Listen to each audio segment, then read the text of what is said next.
Erev Tov po mga kapatid, Erev Tov. Maslom khen. Cheddar. Yofi, Tudalael.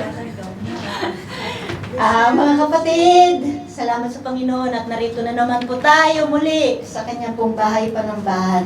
At dadako na po tayo sa ating pagbibigay ng ikapo at handog. Basahin po natin dito sa 2 Corinto, Kapitulo 9, versikulo 6 hanggang 9. Ito ang ibig kong sabihin, ang nagtatanim ng kakaunti ay aani ng kakaunti, at ang nagtatanim ng marami ay aani ng marami. Ang bawat isa ay dapat magbigay ayon sa kanyang pasya, maluwag sa loob at hindi napipilitan lamang, sapagkat iniibig ng Diyos ang nagbibigay ng may kagalakan. Magagawa ng Diyos na pasaganain kayo sa lahat ng bagay at higit pa sa inyong pangangailangan upang sumagana kayo para sa mabubuting gawa. Tulad ng nasusulat, siya ay masaganang nagbibigay sa mga dukha at ang kanyang kabutihan ay walang hanggan. Amen. So nakita po natin dito mga kapatid, malinaw at naintindihan po natin. Pero ang napakaganda mga kapatid ay walang hanggang ibibigay ni Lord ang kanyang pagpapala sa atin. Amen. At sabi pa dito sa 1 Timothy chapter 6 verse 18 to 19, utusan mo silang gumawa ng mabuti at magpakayaman sa mabuting gawa, maging bukas palad at matulungin sa kapwa. Sa gayon makakapag-impok sila para sa mabuting pundasyon na hinaharap at makakamtan nila ang tunay na buhay.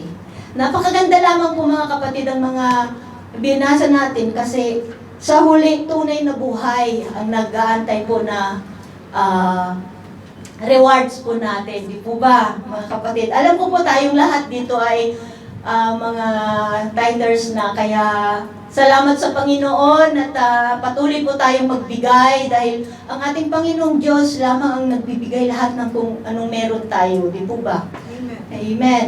So, lahat ng kalakasan natin sa araw-araw nating mga buhay, ang mga pagpapala na binibigay po niya sa atin araw-araw. Nakita naman po natin dito na kung nagtatanim po tayo ng kaunti, iyon lang yung kaunti na anihin. Pero pag nagtatanim tayo ng marami, ang sabi nga ni Lord ay aani rin ng marami.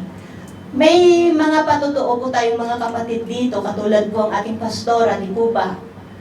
At malaki po ang testimony sa kanyang buhay dahil nakita po natin sa kanya ang kanyang buhay na totoo naman po na siya ay blessed ni Lord at nakikita po natin sa kanyang buhay ang mga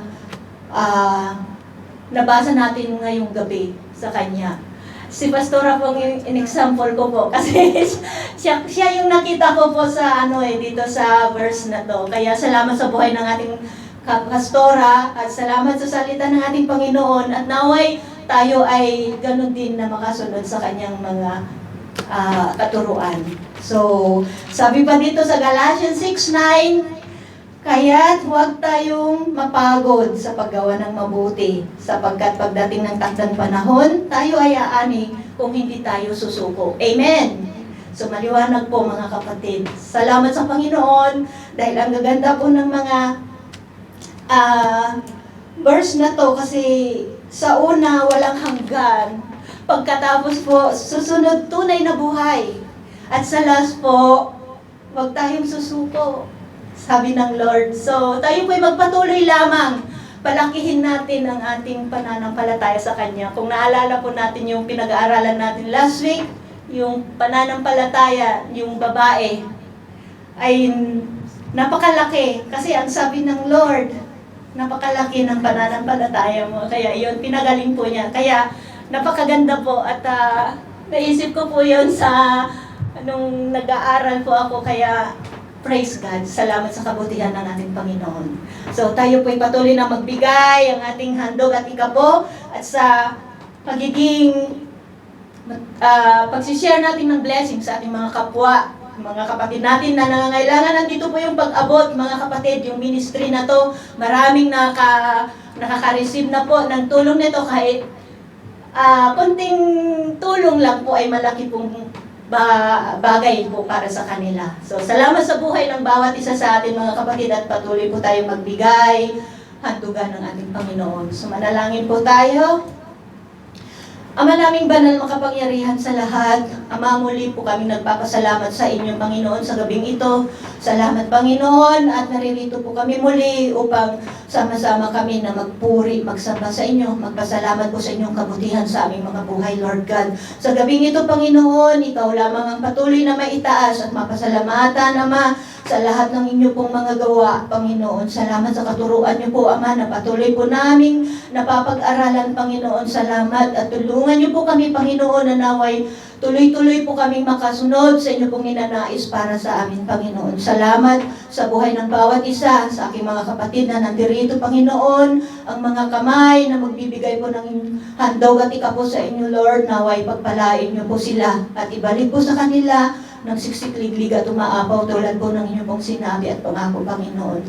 Salamat, Ama, sa tithes and offering na ito, Panginoon. I-multiply niyo nawa po ito, Panginoon, at magamit lamang ito sa inyo pong kaluwalhatian at sa ikakalawak ng inyong gawain, Panginoon. Salamat, O God. Purihin ka, Panginoon. Salamat din po, Ama, sa mga pinagmumulan ng mga grasya na ito, Panginoon, at i-bless ang bawat buhay ng aming mga employer, Panginoon. Salamat, Panginoon, muli sa inyo po ang lahat ng papuri, pasasalamat at pagsamba sa inyo pong dakilang pangalan. In Jesus' name, Amen.